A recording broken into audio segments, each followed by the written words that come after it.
Hi friends, welcome to TNPSC shortcut. Group 4க்கு இன்னும் வந்து பார்த்தீங்க அப்படின்னா 8 நாட்கள் தான் இருக்குது. ஸோ எல்லோரும் வந்து ரிவிஷன் சின்சியராக பண்ணிகிட்டு இருப்பீங்கன்னு நினைக்கிறேன். ஒரு சிலரால் வந்து பார்த்தீங்க அப்படின்னா இத்தனை சப்ஜெக்டையும் வந்து ரிவிஷன் பண்ண முடியாது.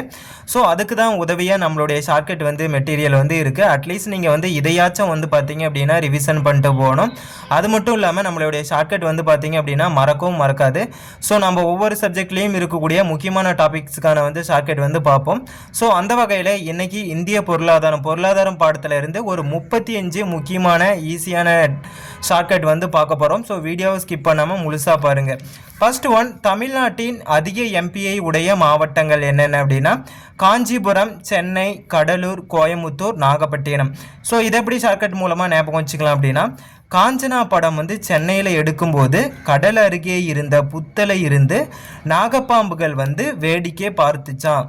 ஸோ இதில் காஞ்சனா மூலமாக காஞ்சிபுரம், சென்னையில் மூலமாக சென்னை, கடலில் மூலமாக கடலூர், புத்தலை மூலமாக புத்து, கோயம்புத்தூர், நாகப்பாம்புகள் மூலமாக நாகப்பட்டினம் அப்படின்னு சொல்லிட்டு ஞாபகம் வச்சுக்கலாம். அதே மாதிரி அடுத்ததாக குறைந்த எம்பிஐ உடைய மாவட்டங்கள். என்ன பார்த்தது அதிக எம்பிஐ, இது குறைந்த எம்பிஐ உடைய மாவட்டங்கள் என்னென்ன அப்படின்னா தருமபுரி, பெரம்பலூர், ராமநாதபுரம், விருதுநகர், அரியலூர். இதை எப்படி ஷார்ட்கட் மூலமாக ஞாபகம் வச்சுக்கலான்னா, தரமான பெர்ஃபார்மன்ஸ் பண்ணனாலும் விஜய் டிவி ராமருக்கு விருது கிடைப்பது அரிது. தரமான பர்ஃபார்மன்ஸ் பண்ணனாலும் விஜய் டிவி ராமருக்கு விருது கிடைப்பது அரிது. ஸோ தரமான மூலமாக தருமபுரி, பெர்ஃபார்மன்ஸ் மூலமாக பெரம்பலூர், ராமருக்கு மூலமாக ராமநாதபுரம், விருது மூலமாக விருதுநகர், அரிது மூலமாக அரியலூர் அப்படின்னு சொல்லிட்டு ஞாபகம் வச்சுக்கலாம். நெக்ஸ்ட் ஒன், வளர்ந்த பொருளாதார நாடுகள் என்னென்ன அப்படின்னா அமெரிக்க ஐக்கிய நாடுகள், ஜப்பான், பிரான்ஸ், இங்கிலாந்து, கனடா. இது 5 நாடுகளும் தான் வளர்ந்த பொருளாதார நாடுகள். இதை எப்படி ஞாபகம் வச்சுக்கலாம் அப்படின்னா அம்மாவும் அப்பாவும் ஃப்ரெண்ட்ஸுக்கு கொடுத்த இங்கி பேனாவை காணண்டா. அம்மாவும் அப்பாவும் சேர்ந்து ஃப்ரெண்ட்ஸுக்கு கொடுத்த இங்கி பேனாவை காணண்டா. அம்மாவும் மூலமாக அம்மா அமெரிக்கா, அப்பா ஜப்பான், ஃப்ரெண்ட்ஸுக்கு ஃப்ரெண்ட்ஸ் பிரான்ஸ், இங்கி பேனா இங்கிலாந்து, காணண்டா கனடா அப்படின்னு சொல்லிட்டு ஞாபகம் வச்சுக்கலாம். அதே மாதிரி அடுத்ததாக வளர்ந்து கொண்டிருக்கிற நாடுகள் என்னென்ன அப்படின்னு சொல்லி பார்த்தீங்க அப்படின்னா Indonesia, Myanmar, Bangladesh, Africa and Pakistan. இதை எப்படி ஞாபகம் வச்சுக்கலாம்னா, இந்த மியாவோட பங்களாவிற்கு போனதுக்கு ஆப்பு மட்டும்தான் பாக்கி. இந்த மியாவின் பங்களாவிற்கு போனதுக்கு ஆப்பு மட்டும்தான் பாக்கி. ஸோ இந்த மூலமாக இந்த இந்தோனேசியா, மியா மியான்மர், பங்களாவிற்கு பங்களா பங்களாதேஷ், ஆப்பு ஆப்பிரிக்கா, பாக்கி பாகிஸ்தான் அப்படின்னு சொல்லிட்டு ஈஸியாக ஞாபகம் வச்சுக்கலாம். அடுத்ததாக ஜிடிபி தரவரிசையில் முதல் 5 நாடுகள் என்னென்ன அப்படின்னா அமெரிக்கா, சீனா, ஜப்பான், ஜெர்மனி, இங்கிலாந்து. ஸோ இதை எப்படி ஞாபகம் வச்சுக்கலாம்னா, அம்மா சீனாவுக்கு போக சொல்லி அப்பாவுக்கு வந்து சேராட்டோவுக்கு மணி கொடுத்து இங்கிருந்து துரத்தினார். அம்மா சீனாவுக்கு போக சொல்லி அப்பாவுக்கு வந்து சேராட்டோவுக்கு மணி கொடுத்து இங்கிருந்து துரத்தினார். அம்மா மூலமாக அமெரிக்கா, சீனாவுக்கு மூலமாக சீனா, அப்பா மூலமாக அப்பா ஜப்பான், சேராட்டோவுக்கு மணி, சேராட்டோ மணி ஜெர்மன் வந்துருச்சா. அடுத்ததாக இங்கிருந்து மூலமாக இங்கிலாந்து அப்படின்னு சொல்லிட்டு ஈஸியாக ஞாபகம் வச்சுக்கலாம். நெக்ஸ்ட் ஒன், இணையதள சேவையில் அதிக அளவு பயன்படுத்தும் பயனாளர்களை கொண்ட நாடுகள். அதாவது இன்டர்நெட் வந்து அதிகமாக யூஸ் பண்ணுற பயனாளர்கள் அடிப்படையில் எந்தெந்த நாடுகள் வந்து பார்த்திங்க அப்படின்னா ஃபஸ்ட்டு 6 பிளேஸில் இருக்குது அப்படின்னா ஃபஸ்ட் இடத்துல சீனா, செகண்ட் பிளேஸில் இந்தியா, தேர்ட் பிளேஸில் அமெரிக்கா, ஃபோர்த்து பிளேஸில் பிரேசில், ஃபிஃப்த்து பிளேஸில் இந்தோனேசியா அண்ட் 6th பிளேஸில் ஜப்பான். இதை எப்படி ஞாபகம் வச்சுக்கலாம் அப்படின்னா சின்னா இந்தியாவில் இருக்கும் அம்மாக்களை பர்சில் போட்டோ பார்த்து நேசித்தான், ஆனால் அப்பாக்களை வெறுத்தான். சின்னா அப்படிங்கிறவன் இந்தியாவில் இருக்கும் அம்மாவை வந்து பர்சில் வந்து போட்டோ பார்த்து நேசிக்கிறான், ஆனால் அப்பாவை வந்து வெறுக்கிறான்.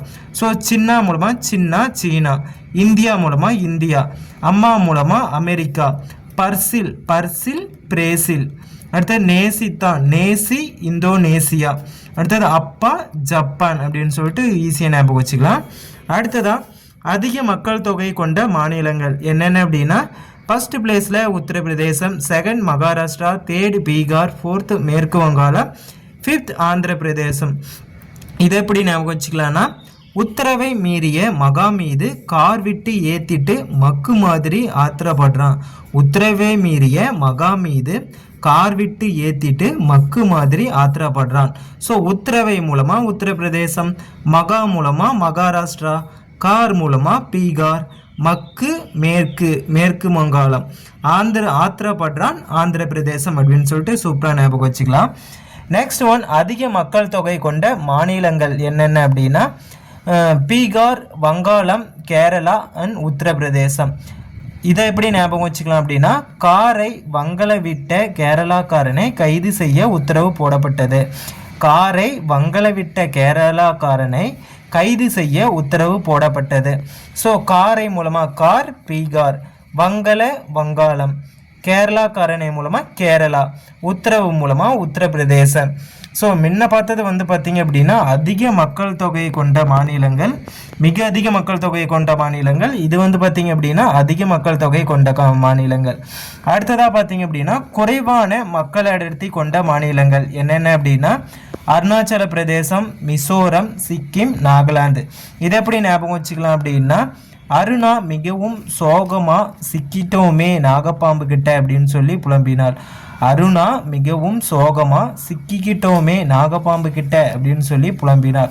ஸோ அருணா மூலமாக அருணாச்சல பிரதேசம், மிகவும் சோகமாக மிகவும் சோர்வமாக மிசோரம், சிக்கிக்கிட்டோமே சிக்கிம், நாகப்பாம்பு மூலமாக நாகாலாந்து அப்படின்னு சொல்லிட்டு ஈஸியாக ஞாபகம் வச்சுக்கலாம். நெக்ஸ்ட் ஒன், அதிக எழுத்தறிவு கொண்ட மாநிலங்கள் என்னென்ன அப்படின்னா ஃபர்ஸ்ட் இடத்துல கேரளா, செகண்ட் பிளேஸில் மிசோரம், தேர்ட் பிளேஸில் கோவா. இதை எப்படி ஞாபகம் வச்சுக்கலாம் அப்படின்னா கேரளாக்காரங்க மிக சோர்வாக கோபமாக இருப்பாங்க. கேரளாக்காரங்க மிக சோர்வமாக கோபமாக இருப்பாங்க. ஸோ கேரளாக்காரங்க மூலமாக கேரளா, மிக சோர்வா மூலமாக மிசோரம், கோவமா மூலமாக கோவா அப்படின்னு சொல்லிட்டு ஈஸியாக ஞாபகம் வச்சுக்கலாம். நெக்ஸ்ட் ஒன், ஹேமடைட் இரும்புத்தாது அதிகமாக கிடைக்கும் மாநிலங்கள் என்னென்ன அப்படின்னா சத்தீஸ்கர், ஜார்க்கண்ட், ஒடிசா, கோவா, கர்நாடகா. இதை எப்படி ஞாபகம் வச்சுக்கலான்னா சதீஷ் வந்து ஜாரை ஒடித்த கோவத்தில் நாடகம் பார்க்கவில்லை. சதீஷ் ஜாரை ஒடித்த கோவத்தில் நாடகம் பார்க்கல. ஸோ சதீஷ் மூலமாக சத்தீஸ்கர், ஜாரை மூலமாக ஜார்க்கண்ட், ஒடிசா மூலமாக ஒடிசா, கோவத்தில் மூலமாக கோவா, நாடகம் மூலமாக நாடகம், கர்நாடகா அப்படின்னு சொல்லிட்டு ஈஸியாக ஞாபகம் வச்சுக்கலாம். அடுத்ததாக நிலக்கரி அதிகமாக கிடைக்கும் மாநிலங்கள் என்னென்ன அப்படின்னா மேற்கு வங்காளம், பீகார், மத்திய பிரதேசம், மகாராஷ்டிரா, ஒடிசா, ஆந்திர பிரதேசம். இதை எப்படி ஞாபகம் வச்சுக்கலாம் அப்படின்னா மக்கு காரை மத்தியானத்தில் மகா ஒடிச்சு ஆத்திரத்தை தீர்த்து கொண்டாள். மக்கு காரை மத்தியானத்தில் மகா வந்து ஒடிச்சு ஆத்திரத்தை தீர்த்து கொண்டாள். மக்கு மூலமாக மக்கு மேற்கு வங்காளம், காரை மூலமாக கார் பீகார், மத்தியானத்தில் மூலமாக மத்திய பிரதேசம், மகா மூலமாக மகாராஷ்டிரா, ஒடிச்சி மூலமாக ஒடிசா, ஆத்திரத்தை மூலமாக ஆந்திர பிரதேசம் அப்படின்னு சொல்லிட்டு ஞாபகம் வச்சுக்கலாம். அடுத்ததாக பெக்மடைட் எனப்படும் மைக்கா கிடைக்கும் இடங்கள் என்னென்னு பார்த்தீங்க அப்படின்னா ஆந்திர பிரதேசம், ஜார்க்கண்ட், பீகார், ராஜஸ்தான். இதை எப்படி ஞாபகம் வச்சுக்கலாம்னா ஆத்திரத்தில் ஜாரை காரு எல்லாத்தையும் வந்து ராஜா உடைத்தான். ஆத்திரத்தில் ஜாரு காரு எல்லாத்தையும் ராஜா வந்து உடைத்தார். ஸோ ஆத்திரத்தில் மூலமாக ஆந்திர பிரதேசம், ஜார மூலமாக ஜார்க்கண்ட், கார மூலமாக கார் பீகார், ராஜா மூலமாக ராஜஸ்தான் அப்படின்னு சொல்லிட்டு ஈஸியாக ஞாபகம் வச்சுக்கலாம். அடுத்ததாக இந்தியாவில் தங்கம் கிடைக்கும் 3 முக்கிய தங்க சுரங்க பகுதிகள் என்னென்ன அப்படின்னா கோலார் தங்க வயல், ஹெட்டி தங்க வயல், இது ரெண்டுமே கர்நாடகா மாநிலத்தில் இருக்குது. அடுத்தது ராம்கிரி தங்க வயல், இது வந்து ஆந்திர பிரதேசத்தில் இருக்குது. ஸோ இது 3 தான் வந்து முக்கியமாக நம்ம இந்தியாவில் தங்க கிடைக்கக்கூடிய மாநிலங்கள். ஸோ இதை எப்படி ஞாபகம் வச்சுக்கலாம் அப்படின்னா கோலா கட்டி கர்நாகத்தை தூக்கிய ராமை ஆத்திரத்துடன் பாம்பு கொத்தியது. கோலை கட்டி கர்நாகத்தை தூக்கிய ராமை ஆத்திரத்துடன் பாம்பு துரத்தியது. ஸோ கோலை கட்டி மூலமாக கோலார் தங்க வயல் வந்துருச்சா, கட்டி மூலமாக கட்டி ஹட்டி தங்க வயல் வந்துருச்சா. அடுத்தது கர்நாகத்தை மூலமாக கர்நாகம், கர்நாடகா அது 2 இதுவும் இருக்கிற கர்நாடகா மாநிலம் வந்துருச்சா. அடுத்தது ராமை மூலமாக ராம்கிரி தங்க வயல் வந்துருச்சா. ஆத்திரத்தோட மூலமாக ஆத்திரம், ராம்கிரி தங்க வயல் இருக்கக்கூடிய மாநிலமான ஆந்திர பிரதேசம் அப்படின்னு சொல்லிட்டு ஈஸியாக ஞாபகம் வச்சுக்கலாம். அண்ட் அடுத்ததாக வைரம் கிடைக்கக்கூடிய முக்கிய இடங்கள் என்னென்ன அப்படின்னு சொல்லி பார்த்தீங்க அப்படின்னா மத்திய பிரதேசத்தில் பன்னா, ஆந்திர பிரதேசத்தில் ராமல்லகோட்டா, கிருஷ்ணகிரி நதிப்படுகை, அடுத்து ராஜ்பூரில் ராய்ப்பூர் இம்பெர்லி சுரங்கம் அண்ட் சத்தீஸ்கரில் பாஸ்டர் அப்படிங்கிற இடங்களில் வைரம் கிடைக்குது. ஸோ இதை எப்படி ஞாபகம் வச்சுக்கலாம் அப்படின்னா, மத்தி மீன் குழம்பை ஆதிரா கிருஷ்ணராஜாவுக்கு சட்டி நிறைய சமைச்சு கொடுத்தாள். மத்தி மீன் குழம்பை ஆதிரா கிருஷ்ணராஜாவுக்கு சட்டி நிறைய சமைச்சு கொடுத்தாள். ஸோ மத்தி மூலமாக மத்திய பிரதேசம், ஆதிரா மூலமாக ஆந்திர பிரதேசம், கிருஷ்ண ராஜாவுக்கு இதில் கிருஷ்ணன் மூலமாக கிருஷ்ண நதி படிகை, ராஜாவுக்கு மூலமாக ராஜ்பூர், சட்டி நிறைய மூலமாக சத்தீஸ்கர் அப்படின்னு சொல்லிட்டு ஈஸியாக ஞாபகம் வச்சுக்கலாம். அடுத்ததா இந்தியாவில் முக்கிய துறைமுக இடங்கள் என்னென்ன அப்படின்னு சொல்லி பார்த்தீங்க அப்படின்னா, கொல்கத்தா, மும்பை, கோவா, சென்னை, விசாகப்பட்டினம், இது 5 தான் வந்து நம்ம இந்தியாவில் இருக்கக்கூடிய முக்கிய துறைமுக இடங்கள். இதை எப்படி ஞாபகம் வச்சுக்கலாம் அப்படின்னா, ஹெல்த் கெத்தா இருக்க பை நிறைய பால்கோவா சாப்பிடு அப்படின்னு சொல்லி என்னை திட்டினான் விஷால். ஹெல்த் கெத்தா இருக்க பை நிறைய பால்கோவா சாப்பிடுன்னு என்னை திட்டினான் விஷால். ஸோ ஹெல்த் கெத்தா மூலமாக ஹெல்த் கெத்தா கொல்கத்தா, பை நிறைய பை மும்பை, பால்கோவா மூலமாக கோவா, பால்கோவா கோவா, அடுத்தது எண்ணெய் மூலமாக எண்ணெய் சென்னை, விஷால் மூலமாக விஷால் விசாகப்பட்டினம் அப்படின்னு சொல்லிட்டு ஈஸியாக ஞாபகம் வச்சுக்கலாம். அடுத்ததாக புரட்சிகள் வந்து இருக்கும் இல்லையா, நிறைய புரட்சிகள் வந்து இருக்கும். இதை வந்து ஆல்ரெடி நம்ம ஷார்ட்கட்டில் முன்னாடியே வந்து பார்த்துருக்கோம். இதை வந்து லாஸ்ட்டாக பார்க்கலாம். அடுத்தது மனிதவள மேம்பாட்டில் உள்ள முதல் 3 நாடுகள் என்னென்ன அப்படின்னு சொல்லி பார்த்தீங்க அப்படின்னா, நார்வே, ஆஸ்திரேலியா அண்ட் சுவிட்சர்லாந்து. இதை எப்படி ஞாபகம் வச்சுக்கலாம் அப்படின்னா, நார்மலாக அஸ்தி வந்து சுவிட்சு போட்டதும் கிடைத்திருது. இப்போலாம் நார்மலாக அஸ்தி வந்து சுவிட்சு போட்டதும் கிடைத்திருது. ஸோ நார்மலா மூலமாக நார்வே, அஸ்தி மூலமாக அஸ்தி ஆஸ்தி ஆஸ்திரேலியா, சுவிட்ச் மூலமாக சுவிட்சர்லாந்து அப்படின்னு சொல்லிட்டு ஈஸியாக ஞாபகம் வச்சுக்கலாம். நெக்ஸ்ட், சுகாதார குறியீட்டில் உள்ள முதல் 3 மாநிலங்கள் என்னென்ன அப்படின்னு சொல்லி பார்த்தீங்க அப்படின்னா, கேரளா, தமிழ்நாடு, பஞ்சாப், இது 3 தான் சுகாதார குறியீட்டில் வந்து ஃபஸ்ட்டு 3 பிளேஸில் வந்து இருக்குது. இதை எப்படி ஞாபகம் வச்சுக்கலாம் அப்படின்னா, கேரளாவில் பஞ்சம் பிழைக்க தமிழர்கள் சென்றனர். கேரளாவில் பஞ்சம் பிழைக்க தமிழர்கள் சென்றனர். ஸோ கேரளாவில் மூலமாக கேரளா, பஞ்சம் மூலமாக பஞ்சாப், தமிழர்கள் மூலமாக தமிழ்நாடு அப்படின்னு சொல்லிட்டு ஞாபகம் வச்சுக்கலாம். அடுத்ததாக பாலின விகிதத்தில் முதல் 3 இடங்கள் என்னென்ன அப்படின்னு சொல்லி பார்த்தீங்க அப்படின்னா, கேரளா, தமிழ்நாடு, ஆந்திரா, இதுதான் வந்து பாலின விகிதத்தில் ஃபஸ்ட்டு 3 பிளேஸில் வந்து இருக்குது. இதை எப்படி ஞாபகம் வச்சுக்கலாம் அப்படின்னா, கேரளாக்காரர்களை விட தமிழர்கள் அதிக ஆத்திரக்காரர்கள். கேரளாக்காரர்களை விட தமிழர்கள் அதிக ஆத்திரக்காரர்கள். ஸோ கேரளாக்காரர்களை மூலமாக கேரளாக்காரர்கள் கேரளா வந்துருச்சா, தமிழர்கள் மூலமாக தமிழ்நாடு, ஆத்திரக்காரர்கள் மூலமாக ஆந்திரா அப்படின்னு சொல்லிட்டு ஈஸியாக ஞாபகம் வச்சுக்கலாம். அடுத்ததாக தமிழகத்தில் அதிக பாலின விகிதம் கொண்ட மாவட்டங்கள் முன்ன இருக்கிறது. பாலின விகிதத்தில் முதல் 3 இடங்கள், அதாவது ஸ்டேட் வைஸு, இது வந்து நம்ம தமிழகத்தில் இருக்கிற மாவட்டங்களில் எதில் அதிகமாக இருக்குது அப்படின்னு சொல்லி பார்த்தீங்க அப்படின்னா, first 1 Nilgiri, next 1 Thanjavur. So இதை எப்படி ஞாபகம் வச்சுக்கலாம் அப்படின்னா, நீலா அவள் லவ்வர் கிரியிடம் தஞ்சம் அடைந்தாள். நீலா அவள் லவ்வர் கிரியிடம் தஞ்சம் அடைந்தாள். நீலா மூலமாக நீலகிரி, தஞ்சம் மூலமாக தஞ்சாவூர் அப்படின்னு சொல்லிட்டு ஈஸியாக ஞாபகம் வச்சுக்கலாம். நெக்ஸ்ட் 1, தமிழகத்தில் பாலின விகிதம் குறைவாக உள்ள மாவட்டங்கள் என்னென்ன அப்படின்னு சொல்லி பார்த்தீங்கன்னா, ஃபர்ஸ்ட் 1 தர்மபுரி, செகண்ட் 1 சேலம். இதை எப்படி ஞாபகம் வச்சுக்கலாம் அப்படின்னா, தர்மம் கேட்க சலாம் போடணும், தர்மம் கேட்க சலாம் போடணும். ஸோ தர்மம் மூலமாக தர்மபுரி, சலாம் மூலமாக சலாம், சேலம் அப்படின்னு சொல்லிட்டு ஈஸியாக ஞாபகம் வச்சுக்கலாம். அடுத்ததாக மகப்பேறு இறப்பு விகிதத்தை கட்டுப்படுத்துவதில் முதல் 3 மாநிலங்கள். மகப்பேறு இறப்பு விகிதத்தை கட்டுப்படுத்துவதில் முதல் 3 மாநிலங்கள், அதாவது டெலிவரி ஆகுது இல்லையா, அப்போ வந்து இறந்துருவாங்க இல்லையா, ஸோ அதை வந்து அந்த இறப்பு விகிதத்தை கண்ட்ரோல் பண்ணுறதுல வந்து முதல் 3 இடங்களில் என்னென்ன மாநிலங்கள் இருக்குது அப்படின்னா, ஃபஸ்ட் இடத்துல கேரளா, செகண்ட் பிளேஸில் மகாராஷ்டிரா, தேர்ட் பிளேஸில் நம்ம தமிழ்நாடு. ஸோ இதை எப்படி ஞாபகம் வச்சுக்கலாம் அப்படின்னா, கேரளாவிலிருந்து மகா தமிழ்நாட்டுக்கு வந்தா, கேரளாவிலிருந்து மகா தமிழ்நாட்டுக்கு வந்தா. ஸோ கேரளாவில் மூலமாக கேரளா, மகா மூலமாக மகாராஷ்டிரா, தமிழ்நாட்டுக்கு மூலமாக தமிழ்நாடு அப்படின்னு சொல்லிட்டு ஈஸியாக ஞாபகம் வச்சுக்கலாம். அடுத்ததாக அதிக தலா வருமானம் கொண்ட மாநிலங்கள் என்னென்ன அப்படின்னா, தமிழ்நாடு, கேரளா, கர்நாடகா, தெலுங்கானா, ஆந்திரா. இதை எப்படி ஞாபகம் வச்சுக்கலாம் அப்படின்னா, தமிழ்நாட்டில் கேரளா நாடகங்களையும் கானா பாட்டையும் விரும்பினால் ஆதிரா. தமிழ்நாட்டில் கேரள நாடகங்களையும் கானா பாட்டையும் விரும்பினால் ஆதிரா. ஸோ தமிழ்நாட்டில் மூலமாக தமிழ்நாடு, கேரளா மூலமாக கேரளா, நாடகம் மூலமாக நாடகம் கர்நாடகா, கானா தெலுங்கானா, ஆதிரா மூலமாக ஆந்திரா அப்படின்னு சொல்லிட்டு ஈஸியாக ஞாபகம் வச்சுக்கலாம். நெக்ஸ்ட் ஒன், அதிக மின்னாற்றலை உற்பத்தி செய்யும் முதல் 5 மாநிலங்கள் என்னென்ன அப்படின்னா, ஃபஸ்ட்டு பிளேஸில் தமிழ்நாடு, செகண்ட் பிளேஸில் கர்நாடகா, தேர்டு பிளேஸில் ஆந்திரா, ஃபோர்த்து பிளேஸில் தெலுங்கானா, ஃபிஃப்த்து பிளேஸில் கேரளா. இதை எப்படி ஞாபகம் வச்சுக்கலாம் அப்படின்னா, தமிழ்நாட்டில் நாடகம் பார்த்த ஆதிராவால் கானா பாட்டை மட்டும் கேரளாவில் கேட்க முடிந்தது.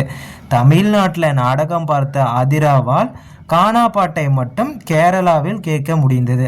ஸோ தமிழ்நாட்டில் மூலமாக தமிழ்நாடு, நாடகம் மூலமாக கர்நாடகா, ஆதிரா மூலமாக ஆதிரா ஆந்திரா, கானா தெலுங்கானா, கேரளாவில் மூலமாக கேரளா அப்படின்னு சொல்லிட்டு ஈஸியாக ஞாபகம் வச்சுக்கலாம். அடுத்ததாக, சூரிய மின் உற்பத்தியில் சிறந்து விளங்கும் 5 மாநிலங்கள் என்னென்ன அப்படின்னா, தமிழ்நாடு, ராஜஸ்தான், குஜராத், தெலுங்கானா, ஆந்திரா. இது 5 தான் சூரிய மின் உற்பத்தியில் சிறந்து விளங்குற ஃபஸ்ட்டு 5th பிளேஸில் இருக்கிற மாநிலங்கள். இதை எப்படி ஞாபகம் வச்சுக்கலாம் அப்படின்னா, நாட்டில் ராஜா கூஜா தூக்கிட்டு கானா பாட்டு பாடியதால் மக்கள் ஆத்திரம் அடைந்தனர். நாட்டில் ராஜா கூஜா தூக்கிட்டு கானா பாட்டு பாடியதால் மக்கள் ஆத்திரம் அடைந்தனர். நாட்டில் நாடு தமிழ்நாடு வந்துருச்சா, ராஜா ராஜஸ்தான், கூஜா குஜராத், கானா தெலுங்கானா, ஆத்திரம் ஆந்திரா அப்படின்னு சொல்லிட்டு ஈஸியாக ஞாபகம் வச்சுக்கலாம். அடுத்ததாக, உயர்கல்வி சேர்க்கை விகிதத்தில் முதன்மை வகிக்கும் 5 மாநிலங்கள் என்னென்ன அப்படின்னா, ஃபஸ்ட்டு பிளேஸில் தமிழ்நாடு, செகண்ட் இடத்துல மகாராஷ்டிரா, தேர்ட் பிளேஸில் உத்தரப்பிரதேசம், ஃபோர்த்து பிளேஸில் ஒடிசா, ஃபிஃப்த் பிளேஸில் பீகார். இதை எப்படி ஞாபகம் வச்சுக்கலாம்னா, தமிழ்நாட்டில் மகா உத்தரவை மீறியதால் மனசு ஒடிஞ்சு காரில் சென்றாள். தமிழ்நாட்டில் மகா உத்தரவை மீறியதால் மனசு ஒடிஞ்சு காரில் சென்றார். ஸோ தமிழ்நாட்டில் மூலமாக தமிழ்நாடு, மகா மூலமாக மகாராஷ்டிரா, உத்தரவை மூலமாக உத்தரப்பிரதேசம், ஒடிஞ்சு ஒடிசா, கார் பீகார் அப்படின்னு சொல்லிட்டு ஈஸியாக ஞாபகம் வச்சுக்கலாம். நெக்ஸ்ட் ஒன், உள்நாட்டு சுற்றுலா பயணிகளின் வருகை அடிப்படையில் முதன்மையான 5 மாநிலங்கள் என்னென்ன அப்படின்னா, தமிழ்நாடு, உத்தரப்பிரதேசம், ஆந்திர பிரதேசம், மத்திய பிரதேசம், கர்நாடகா. இது 3 வந்து பிரதேசம்னு வருது. ஸோ மொத்தம் 3 பிரதேசம். இதை எப்படி ஞாபகம் வச்சுக்கலாம்னா, தமிழர்கள் 3 பிரதேச நாடகங்களையும் கண்டு ரசிப்பார்கள். தமிழர்கள் 3 பிரதேச நாடகங்களையும் கண்டு ரசிப்பார்கள். ஸோ தமிழர்களை மூலமாக தமிழ்நாடு, 3 பிரதேசம் என்னென்ன, ஆந்திர பிரதேசம், உத்தரப்பிரதேசம், மத்திய பிரதேசம். ஸோ இது 3 பிரதேசம் வந்துச்சா. நாடகங்களை மூலமாக நாடகம் கர்நாடகா அப்படின்னு சொல்லிட்டு ஈஸியாக ஞாபகம் வச்சுக்கலாம். நெக்ஸ்ட் ஒன், வெளிநாட்டு சுற்றுலா பயணிகளின் வருகை அடிப்படையில் முதன்மை வகிக்கும் 5 மாநிலங்கள் என்னென்ன அப்படின்னா, தமிழ்நாடு, மத்திய பிரதேசம், உத்தரப்பிரதேசம், டெல்லி, மேற்கு வங்கம். இதை எப்படி ஞாபகம் வச்சுக்கலாம் அப்படின்னா, தமிழர்கள் மத்தி மீன் பிடிக்கக்கூடாதுன்னு உத்தரவு போட்டதால் எல்லாரும் டல்லா வங்கத்தில் படித்திருந்தனர். தமிழர்கள் மத்தி மீன் பிடிக்கக்கூடாதுன்னு உத்தரவு போட்டதால் எல்லாரும் டல்லா வங்கத்தில் படித்திருந்தனர். தமிழர்கள் மூலமாக தமிழ்நாடு, மத்தி மீன் மூலமாக மத்திய பிரதேசம், உத்தரவு மூலமாக உத்தரப்பிரதேசம், டல்லா மூலமாக டல்லா டெல்லி, அடுத்தது வங்கத்தில் மூலமாக வங்கம் மேற்கு வங்கம் அப்படின்னு சொல்லிட்டு ஈஸியாக ஞாபகம் வச்சுக்கலாம். நெக்ஸ்ட் ஒன், வறுமையின் அளவு அதிகம் உள்ள 5 மாநிலங்கள். ஸோ இது 5 ஸ்டேட்டில் தான் வறுமை வந்து அதிகமாக இருக்கும். ஃபஸ்ட்டு பிளேஸில் வந்து பீகார், செகண்ட் பிளேஸில் ஒடிசா, தேர்ட் பிளேஸில் அஸ்ஸாம், ஃபோர்த்து பிளேஸில் மத்திய பிரதேசம், ஃபிஃப்த்து பிளேஸில் உத்தரப்பிரதேசம். ஸோ இதை எப்படி ஞாபகம் வச்சுக்கலாம் அப்படின்னா, கார் ஒடியாமல் அஸ்ஸாம மத்தியான நேரத்தில் உத்தரவை மீறி வெளியே போனேன். கார் ஒடியாமல் அஸ்ஸாம மத்தியான நேரத்தில் உத்தரவை மீறி வெளியே போனேன். ஸோ கார் மூலமாக கார் பீகார், ஒடியாமல் ஒடிசா, அஸ்ஸாம், மத்தியான நேரத்தில் மத்திய பிரதேசம், உத்தரவை உத்தரப்பிரதேசம் அப்படின்னு சொல்லிட்டு ஈஸியாக ஞாபகம் வச்சுக்கலாம். அடுத்ததாக, அதிக மக்கள் தொகை கொண்ட மாவட்டங்கள் என்னென்ன அப்படின்னா, சென்னை, காஞ்சிபுரம், வேலூர், திருவாரூர். இது 4 தான் அதிக மக்கள் தொகை கொண்ட மாவட்டங்கள் நம்ம தமிழ்நாட்டில். இதை எப்படி ஞாபகம் வச்சுக்கலாம் அப்படின்னா, என்னை கெஞ்சி வேலை கேட்டார் திருவாளர். என்னை கெஞ்சி வேலை கேட்டார் திருவாளர். ஸோ என்னை மூலமாக என்னை சென்னை, கெஞ்சி காஞ்சி, வேலை வேலூர், திருவாளர் திருவாரூர் அப்படின்னு சொல்லிட்டு ஈஸியாக ஞாபகம் வச்சுக்கலாம். நெக்ஸ்ட் ஒன், குறைந்த மக்கள் தொகை கொண்ட மாவட்டங்கள் என்னென்ன அப்படின்னா பெரம்பலூர், நீலகிரி, அரியலூர், தேனி. இதை எப்படி ஞாபகம் வச்சுக்கலாம்னா பெரும்பாலும் நீலகிரி மலையில்தான் அரிய வகை தேனீக்கெல்லாம் இருக்கும். பெரும்பாலும் நீலகிரி மலையில்தான் அரிய வகை தேனீக்கெல்லாம் இருக்கும். ஸோ பெரும்பாலும் மூலமாக பெரும்பாலும் பெரம்பலூர், நீலகிரி மூலமாக நீலகிரி, அரிய அரிய அரியலூர், தேனீக்கள் தேனி அப்படின்னு சொல்லிட்டு ஈஸியாக ஞாபகம் வச்சுக்கலாம். அடுத்ததாக அதிக எழுத்தறிவு கொண்ட மாவட்டங்கள் என்னென்னா ஃபஸ்ட் இடத்துல கன்னியாகுமரி, செகண்ட் பிளேஸில் சென்னை. இதை எப்படி ஞாபகம் வச்சுக்கலாம் அப்படின்னா கன்னிப்பெண்கள் பலர் என்னை காதலித்தனர். கன்னிப்பெண்கள் பலர் என்னை காதலித்தனர். ஸோ கன்னிப்பெண்கள் மூலமாக கன்னியாகுமரி, எண்ணெய் மூலமாக எண்ணெய் சென்னை அப்படின்னு சொல்லிட்டு ஞாபகம் வச்சுக்கலாம். அடுத்ததாக குறைந்த எழுத்தறிவு கொண்ட மாவட்டங்கள் என்ன அப்படின்னா ஃபஸ்ட்டு பிளேஸில் தருமபுரி, செகண்ட் பிளேஸில் அரியலூர். இது ரெண்டு மாவட்டத்துலேயும் தான் குறைந்த எழுத்தறிவு விகிதம் இருக்குது. இதை எப்படி நம்ம வச்சுக்கலாம்னா தர்மம் செய்பவர்கள் அரிதாகி விட்டனர். ஸோ தர்மம் மூலமாக தருமபுரி, அரிதாகி மூலமாக அரியலூர் அப்படின்னு சொல்லிட்டு ஈஸியாக ஞாபகம் வச்சுக்கலாம். நெக்ஸ்ட் ஒன், குறைந்த எழுத்தறிவு விகிதம் கொண்ட மாநிலங்கள் என்னென்ன அப்படின்னா பீகார், செகண்ட் பிளேஸில் அருணாச்சல பிரதேசம். இதை எப்படி ஞாபகம் வச்சுக்கலாம்னா பிரேக் பிடிக்காத கார் அருணா மீது மோதியது. பிரேக் பிடிக்காத கார் அருணா மீது மோதியது. ஸோ பிரேக் பிடிக்காத கார் பீகார், அருணா அருணாச்சல பிரதேசம் அப்படின்னு சொல்லிட்டு ஈஸியாக ஞாபகம் வச்சுக்கலாம். அடுத்ததான் நாடு மற்றும் செலாவணியோட பெயர், அதாவது ஒவ்வொரு நாட்டிலையும் நம்ம ரூபாய் இருக்கு இல்லையா, அது என்னென்ன பெயர் சொல்லி வந்து அழைக்கப்படுறாங்க அப்படின்னு சொல்லிட்டு கொடுத்துருக்கோம். ஸோ இது என்னென்ன அப்படின்னு சொல்லி பார்த்தீங்க அப்படின்னா இந்தியாவில் வந்து ரூபாய், அதேமாரி இலங்கையிலையும் ரூபாய், பாகிஸ்தான்லேயும் ரூபாய். இது 3 நாட்டிலையும் வந்து நம்ம காசை வந்து ரூபாய் அப்படின்னு சொல்லி தான் சொல்கிறோம். இதை எப்படி ஞாபகம் வச்சுக்கலாம் அப்படின்னா ரூம்பாய் சந்தியா கையை பார்த்து கிஸ் கொடுத்தான். ரூம்பாய் சந்தியா கையை பார்த்து கிஸ் கொடுத்தான். ரூம்பாய் மூலமாக ரூபாய் அப்படின்னு சொல்லி சொல்கிறாங்க. எந்தெந்த நாட்டில்னா சந்தியா மூலமாக சந்தியா இந்தியா, கை இலங்கை, பார்த்து கிஸ் பாகிஸ்தான் அப்படின்னு சொல்லிட்டு ஈஸியாக ஞாபகம் வச்சுக்கலாம். அடுத்ததாக ஐரோப்பாவில் வந்து யூரோ அப்படின்னு சொல்லி சொல்கிறாங்க. இதை எப்படி ஞாபகம் வச்சுக்கலாம்னா ஐயோ அப்பா யாரோ திருடன் வந்துட்டான். ஐயோ அப்பா ஐரோப்பா, யாரோ யூரோ அப்படின்னு சொல்லிட்டு ஈஸியாக ஞாபகம் வச்சுக்கலாம். அடுத்ததாக இங்கிலாந்தில் பவுண்ட் அப்படின்னு சொல்லி சொல்கிறாங்க. இதை எப்படி ஞாபகம் வச்சுக்கலாம்னா இங்கி பேனாவிலிருந்து ஏதோ சவுண்டு கேட்டது. ஸோ இங்கி பேனா மூலமாக இங்கிலாந்து, சவுண்டு பவுண்டு அப்படின்னு சொல்லிட்டு ஈஸியாக ஞாபகம் வச்சுக்கலாம். அடுத்ததாக கனடா மற்றும் ஆஸ்திரேலியாவில் 2 நாட்களையும் டாலர் அப்படின்னு சொல்லி சொல்கிறாங்க. இதை எப்படி ஞாபகம் வச்சுக்கலாம்னா என்னுடைய ஒரே அஸ்தியான தங்க டாலரை காணண்டா. என்னுடைய ஒரே அஸ்தியான தங்க டாலரை காணண்டா. ஸோ என்னுடைய ஒரே அஸ்தியான தங்க டாலரை காணண்டா. இதில் அஸ்தி மூலமாக ஆஸ்தி ஆஸ்திரேலியா வந்துருச்சா. தங்க டாலரை மூலமாக டாலர்னு சொல்கிறாங்க. காணண்டா மூலமாக காணண்டா கனடா அப்படின்னு சொல்லிட்டு ஈஸியாக ஞாபகம் வச்சுக்கலாம். அடுத்ததாக ஜப்பானில் வந்து என் அப்படின்னு சொல்லி சொல்கிறாங்க. இதை எப்படி ஞாபகம் வச்சுக்கலாம்னா என் அப்பன், அவ்வளோதான். என் அப்பா, என் மூலமாக என் அப்பன் மூலம் அப்பன் ஜப்பான் சொல்லிட்டு ஈஸியாக ஞாபகம் வச்சுக்கலாம். அடுத்ததாக சீனாவில் வந்து யுவான் அப்படின்னு சொல்லி சொல்கிறாங்க. இதை எப்படி ஞாபகம் வச்சுக்கலாம்னா சீனாக்காரன் தன் வானத்தில் நிறைய ராக்கெட் விட்டு இருக்கான். சீனாக்காரன் தான் தன்னுடைய வானத்தில் வந்து நிறைய ராக்கெட் விட்டுருக்கான். சீனாக்காரன் மூலமாக சீனா, வானத்தில் மூலம் வானம் யுவான் அப்படின்னு சொல்லிட்டு ஈஸியாக ஞாபகம் வச்சுக்கலாம். வானத்தை தான் வான்னு சொல்லுவோம். ஸோ யுவான் அப்படின்னு சொல்லிட்டு ஈஸியாக ஞாபகம் வச்சுக்கலாம். அடுத்ததாக சவுதி அரேபியாவில் வந்து ரியால் அப்படின்னு சொல்லி சொல்லுவாங்க. இதை எப்படி ஞாபகம் வச்சுக்கலாம்னா சவுதி அரேபியாவில் கொடுக்குற தண்டனைகள் ரியலாகவே பாராட்டணும். சவுதி அரேபியாவில் கொடுக்குற தண்டனைகளை ரியலாகவே பாராட்டணும். ஸோ சவுதி அரேபியாவில் மூலமாக சவுதி அரேபியா, ரியலாகவே மூலமாக ரியால் அப்படின்னு சொல்லிட்டு ஈஸியாக ஞாபகம் வச்சுக்கலாம். அடுத்ததாக மலேசியாவில் ரிங்கிட் அப்படின்னு சொல்லி சொல்கிறாங்க. இதை எப்படி ஞாபகம் வச்சுக்கலாம் அப்படின்னா மாலா சியாமலா 2 பேரும் ரிங்கா ரோஸ் விளையாடினர். மாலா சியாமலா 2 பேரும் ரிங்கா ரோஸ் விளையாடினர். ஸோ மாலா மூலமாக மலேசியா வந்துருச்சா, சியாமலா மூலம் மாலா சியாமலா மூலம் மாலா சியாமலா மலேசியா. அடுத்து ரிங்கா ரிங்கா ரோஸ் மூலமாக ரிங்கிட் அப்படின்னு சொல்லிட்டு ஈஸியாக ஞாபகம் வச்சுக்கலாம். ஸோ ஃப்ரெண்ட்ஸ், இதுதான் அந்த 35 ஷார்ட்கட். இதிலிருந்து கண்டிப்பாக வந்து 1லேருந்து 5 கொஸ்டின் வரதுக்கு அதிகபட்ச வாய்ப்புகள் வந்து இருக்குது. ஸோ இந்த வீடியோ வந்து பிடிச்சிருக்கு அப்படின்னா இதே மாதிரி மற்ற சப்ஜெக்ட்டுக்கும் போடலாம். பாலிட்டி, ஹிஸ்ட்ரி, ஐஎன்எம் இது எல்லாமே இருக்குது. ஸோ உங்களுக்கு இது வந்து கரெக்டாக இருக்குது, யூஸ்ஃபுல்லாக இருக்குது அப்படின்னு சொன்னால் சொல்லுங்கள், நான் அந்த சப்ஜெக்ட்டுக்கான வீடியோஸும் போடுறேன்.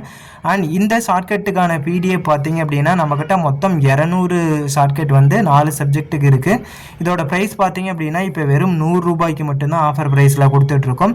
ஸோ வேணும் அப்படிங்கிறவங்க ஸ்க்ரீனில் கொடுத்துருக்கிற வாட்ஸ்அப் நம்பருக்கு வந்து கமெண்ட் பண்ணுங்கள். நான் வந்து சாம்பிள் பிடிஎஃப் வந்து சென்ட் பண்ணுறேன். நீங்கள் பார்த்துட்டே பிடிச்சிருந்தா பே பண்ணிட்டு வாங்கிக்கலாம். அண்ட் தேங்க்யூ ஃபார் வாட்சிங்.